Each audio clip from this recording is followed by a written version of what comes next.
In the spring of 1923, hundreds of people gathered on the lawn of Elmwood, an estate nestled among the outskirts of Benton Harbor, Michigan. Unlike previous gatherings during cold weather, there was not enough room for all the visitors in the house. A multitude of men and women stood in the front lawn of the modestly large house, while chilly afternoon wind blew off Lake Michigan. Solemnity cast across the crowd. Roland Morrill, known as the Peach King of the North, had unexpectedly died a few days earlier, and his body laid in a casket in the parlor of he and his wife Joanna's house, roses cascading all around. The throng of people assembled to pay their respects and testify to the greatness of this, quote, dandy of Michigan horticulture included nearly every business person and politician in the vicinity, along with fruit growers from across the state, local laborers, and researchers and professors from the Michigan Agricultural College. Roland was charitable toward all, Reverend A.C. Diefenbach of Good Samaritan Church told the congregation, shivering in the lawn. He made friends with everyone and was never heard to utter an unkind word of criticism toward a fellow man. After the eulogy, a quartet of men and women sang the popular choral tunes The Silent Sea and No Shadows Yonder, and local lawyer H.S. Whitney read a poem he penned for the occasion. The earth forgets to smile, each flower bows its head, and trees bend low the while, for he is dead. He loved each tree and bush, as of himself a part. Now death in quiet hush has stilled his heart. And yet, as when the spring the earth with warmth revives, his life a wealth will bring to other lives. I start this talk with Roland Morrill's funeral to show how the logic of industrialization was not entirely pervasive in early 20th century American agriculture. Great Lakes horticulturalists like Morrill helped broaden the agroecological perspective of agricultural history. Not only did they straddle concepts of environmental science and capitalism, believing that there were ecological limits to the expansion of agriculture, but they also understood that the actions of humans can further exacerbate these limits. They viewed nature with a capital N, not as part of a nature-society dualism, but as a sacred entity which they were part of. Morrill was president of the Michigan Horticultural Society from 1894 to 1898. And the attitudes of this organization are quite clear in a meeting a decade before his tenure on the effects of deforestation on the local climate. Why was it that the pioneers of our land so indiscriminately slaughtered their forests? Asked one of the members in 1887. Depriving future generations of untold blessings, and bringing upon them by doing so the scourge of in nature that follows in the wake of inharmonious adjustment of the forces that make the highway of life's journey inviting to the senses, and the fields of the husbandman to yield of the fruits thereof hundredfold. Charles Garfield of Grand Rapids put it more succinctly. Too long has man been the enemy of nature, he said. There are countless other examples in the meetings and writings published between the 1880s and 1930s by both this organization and the Michigan Agricultural College's extension, now Michigan State University. They're arguing that there are limits to local ecology, and farmers should learn to work with nature, not against it. Agroecologists rightly argue that historical underpinnings of agroecological thought, especially when expanding into political ecology and activist perspectives, is limited. They rightly point to indigenous food sovereignty movements, materialist theorists like Marx and Kropotkin, and early 20th century luminaries like Sir Albert Howard in Europe and George Washington Carver in the U.S. My research uncovers less prominent, but just as political, historical figures promoting farming methods that did not see nature simply as a commodity. These horticulturalists are obscured by agricultural environmentalist history's deterministic and declensionist gaze. This is partly on account of its focus on row crops, livestock, and fiber, commodities that are exchanged on futures markets. Even when scholars complicate the way some orchardists did view nature, and Shane Hamilton's study of the development of concentrated orange juice in reaction to the limits of Florida's unpredictable climate is a great example, the result is usually still callous capital accumulation at the detriment of smaller farmers, migratory laborers, and ecological diversity. Orange growers, for example, dealt with nature's limits through oligopolistic control, scaling up to the point of producing the only fruit or vegetable traded on commodity exchanges. Horticulturists like the Morals, and especially later growers and processors like the communal Israelite House of David colony, did work to industrialize fruit and vegetable growing through mechanization and wage labor. Their success, however, did not rely upon nor result in oligopolistic control of local resources. In fact, I contend that their success opened doors to smaller, less intensive farmers from a variety of sociocultural communities.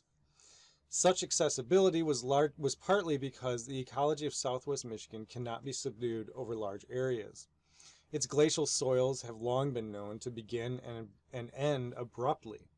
For instance, I stood in the kitchen of a retired German immigrant farmer last spring, looked out over where in 1971 he and his late wife purchased a 20-acre fruit farm that was put in the 1930s. They pulled out the grapes and then they grew blueberries and peaches until the 1990s. 4 distinct striations about 200 feet wide are obvious to the naked eye across the field now rented to a corn grower. Because of this variation, industrial growers of fruits and vegetables expanded in a hodgepodge fashion, growing a variety of crops on different plots of land suited to different species of plants. Between these sprawling enterprises were and still are smaller farmers. However, these farmers are hard to find in the historical record, especially if one relies on the census. The German farmer I interviewed, for example, would have been listed as a toolmaker. While soil variability and elevation changes limited fruit production, 3 other variables offered opportunities for large and small farmers to succeed at growing specialty crops. First, this region fits the definition of what ecologists call climate refugia.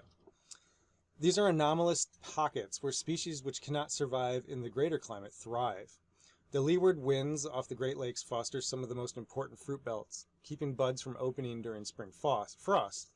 Conversely, stored summer warmth extends the season into early winter, giving orchard fruits and vineyards the time needed to ripen before freezing. Morrill learned the hard way how important this factor is when he bought about 10,000 acres in East Texas to grow peaches. Within a few years, the peach trees he developed in West Michigan died. He died a few years later and left the company town of Morrill, Texas in shambles. He and Joanna's 300 acres of melons and peaches also fell into mortgage. Joanna took the reins and eventually paid off everything by expanding their seed business in the 1930s. Joanna, the first woman to receive the Michigan Horticultural Society's Award of Merit, vowed that she was continuing work using Rowland's philosophies. Along with seed production of one of the most popular cantaloupes, still favored by organic growers, she preached a style of commercial farming which flies in the face of, quote, every farm a factory. Writing in the last catalog shipped out in her lifetime, this is plain common sense. If farmers would reduce their present acreage of staple crops, seed down 1/2 their tillage land with clover, sweet clover, vetch, or other legume, let it fall back on the land and reseed itself until wanted again, and produce a short crop of high quality, they would soon see what happens. A shortage of 25% in a food crop always puts the crop on paying basis, while a 25% surplus spells disaster and loss to the farmer. That is the truth. Now, what is the answer? The answer is that 6 million farmers in these United States are straining every nerve to grow more food than they can sell and blaming everyone but themselves for their hardship. In other words, she argued that diversity and quantity trump high yields. A successful short crop of high quality also requires access to consumers, and unlike most of the rest of the fruit belts in the U.S., the Benton Harbor region enjoyed easy access to a huge market in Chicago.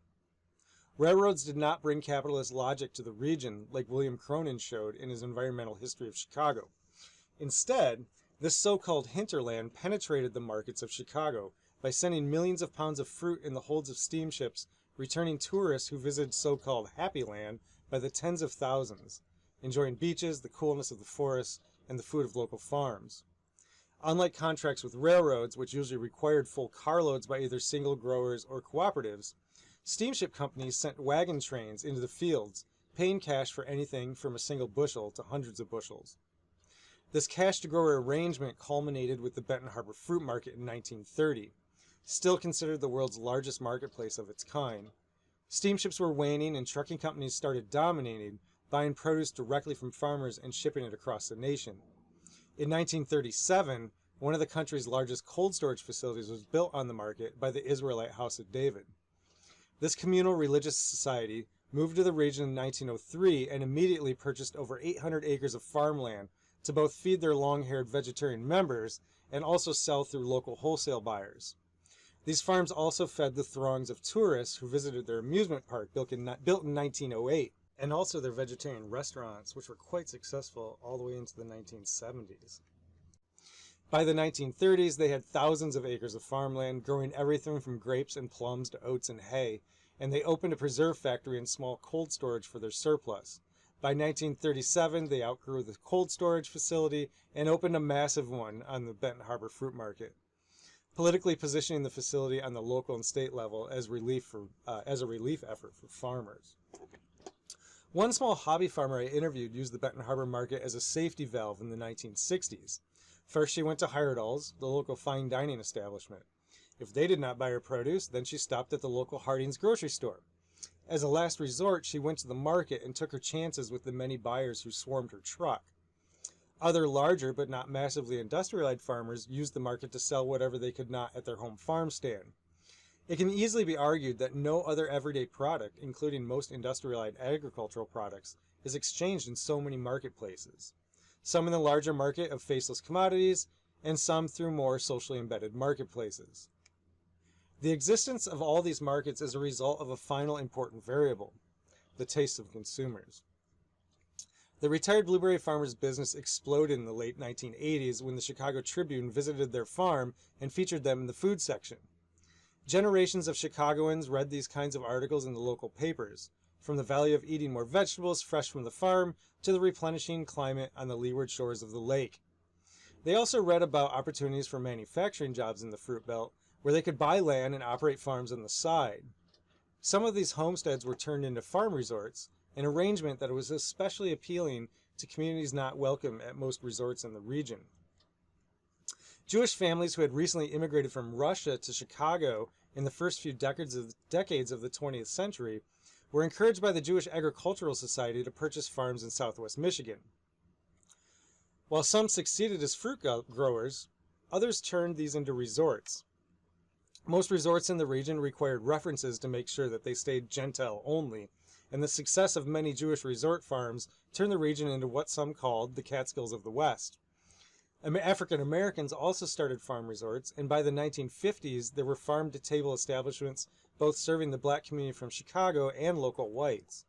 Shady Nook, a resort, catering school, and culinary school for black men and women, was operated over 30 years by Mary Johnson, and is a great example of how access to farmland and consumers led to successful businesses.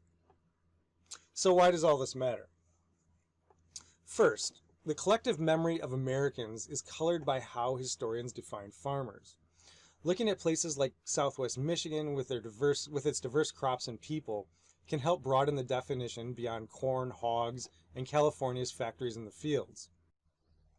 Second, current studies of farmers from marginalized communities, such as the ones Laura Minkoff-Zern uncovered in her wonderful ethnography of immigrant laborers come farmers, can be better informed by earlier group successes.